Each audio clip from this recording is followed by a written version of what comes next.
చెప్పినా కేటీఆర్ చెప్పినా ఏ టీఆర్ఎస్ కార్యకర్తను ఎవరిని వేలాది మంది టీఆర్ఎస్ కార్యకర్తలు ఉన్నారు కొడంగల్, వాళ్ళందరినీ అరెస్ట్ చేస్తున్నారా? ఆ ఇన్సిడెంట్లో ఎవరెవరికి భాగస్వామ్యం ఉందో వాళ్ళని మాత్రం తప్పకుండా ఆ టీఆర్ఎస్ కార్యకర్త కావచ్చు, ఇంకెవరైనా కావచ్చు, ఏ అసాంఘిక శక్తి అయినా కానీ వదిలిపెట్టే ప్రసక్తి లేదు. గ్రామాలలో ఇంటర్నెట్ సర్వీస్ తీయడం కానీ, అక్కడ తాండావాసులను భయభ్రాంతులకు గురి చేయడం కానీ మీరు ఎలా చూస్తారు సార్? భయభ్రాంతులకు గురి చేయడానికి ఏముంది? ఎవరంతకు వాళ్ళు స్వేచ్ఛగా ఉన్నారు. అరెస్టులు ఎలా చూస్తారు?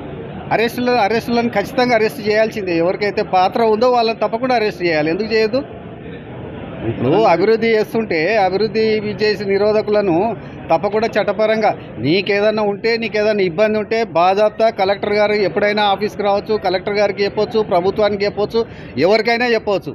కానీ దాని ముసుగులా మేము దాడులు చేస్తాము, అధికారులను భయపెట్టిస్తాము, కలెక్టర్ను కొడతాము, చంపుతాము అనే విధంగా మీరు ఒక్కసారి గమనించండి, వీడియోలు చూడండి. ఎంతెంత లావు రాళ్ళు తీసుకొని కార్ల మీద వేసినరో మీకు చూస్తే తెలుస్తుంది. ఇట్లాంటి వాటిని కూడా హరీష్ రావు కేటీఆర్ ప్రోత్సహిస్తామంటే మరి హరీష్ రావు కేటీఆర్ కూడా మల్లన్న సాగర్లా వందలాది మంది రైతులను రాత్రంతా ఊర్లు తిప్పి కొట్టి ఇచ్చేసి ల్యాండ్ అక్విజిషన్ చేసిరు. ఇప్పుడు అట్లా ఏమైనా జరుగుతుందా? ప్రజాస్వామ్యయుతంగా ప్రజలతో సంప్రదించి ల్యాండ్ అక్విజిషన్ చేయాలని చెప్పి కలెక్టర్ గారు, అడిషనల్ కలెక్టర్ అందరు అధికారులు అందరూ వచ్చి అక్కడ కూర్చొని మాట్లాడి నచ్చజెప్పి ప్రజాభిప్రాయ సేకరణ చేసి భూములు తీసుకుందామని చెప్పి ప్రభుత్వం ఒక దిక్కు ఆలోచన చేస్తుంటే ఇట్లాంటి కుట్రలు చేసి వీళ్ళందరూ హరీష్ రావు, కేటీఆర్ వీళ్ళందరూ అడ్డగోలుగా డబ్బులు పంపించి, దోసుక తిన్న డబ్బులని పంపించి కార్యకర్తలను రెచ్చగొట్టి, అమాయకులను రెచ్చగొట్టి వాళ్ళను మరి ఇట్లా రౌడీలుగా చిత్రీకరించే విధంగా వాళ్ళు తయారు చేస్తున్నారు వాళ్ళను. ఇది మంచి పద్ధతి కాదు.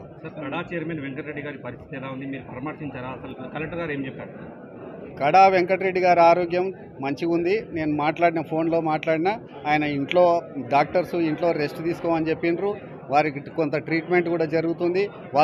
వారి చెవికి మరి దెబ్బ తగిలింది, దానికి కూడా ట్రీట్మెంట్ జరుగుతుంది. ఆయన ఇంట్లో రెస్ట్ తీసుకుంటున్నాడు.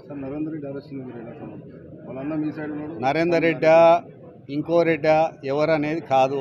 దాంట్లో భాగస్వామ్యం ఎవరికి ఉన్నా చట్ట పరిధిలో వాళ్ళకి అది తప్పదు. చట్టం తన పని తాను చేసుకుపోతుంది. Thank you sir.